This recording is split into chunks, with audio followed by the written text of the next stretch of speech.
entrepreneur, d'abord dans le recyclage, et depuis 2 ans, je suis aussi entrepreneur dans la production de cure-dents, ce qui fait que je suis la toute première usine à produire des cure-dents en RDC. L'idée de mettre en place une unité de production des cure-dents, c'était vraiment dans un after-work. J'ai discuté avec des amis et on parlait des choses que la RDC importait, et parmi les choses que la RDC importait, il y avait des cure-dents. Sauf que moi, je pensais que c'était fabriqué ici. Donc, j'ai fait mes petites investigations, j'ai fait les tours des supermarchés, je me suis rendu compte effectivement que c'était importé. C'est en ce moment-là que j'ai eu l'idée de mettre en place cette usine.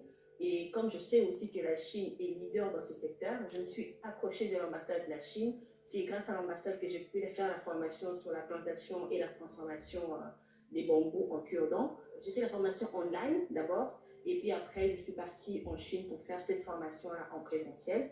Et c'est alors que je suis rentrée juste après au pays, afin de chercher des financements et faire tout ce qui allait avec. J'ai été approchée par l'ARSP concernant les marchés des sous-traitances, parce qu'il faut savoir que les miniers travaillent avec des catering qui les aident à nourrir leurs ouvriers. Mais malheureusement, là-bas aussi, ils ont besoin des cure-dents, mais ce sont des cure-dents qu'ils importent.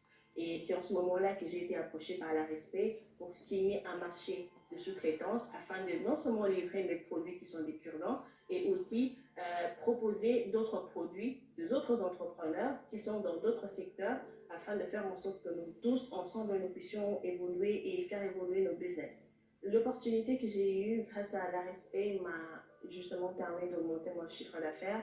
Actuellement, je ne vends pas encore au supermarché. Pour vendre au supermarché, il faut non seulement produire à l'échelle industrielle, et deuxièmement, il faut vendre à un prix très bas.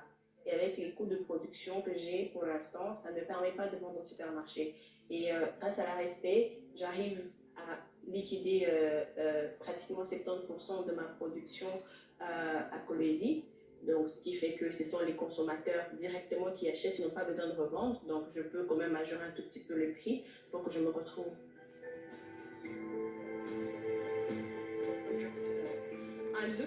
Je suis tellement fière de signer son contrat aujourd'hui. Je regarde ces entrepreneurs dans les yeux. Je vous connais, je vous ai parlé. Vous faites partie de notre entreprise.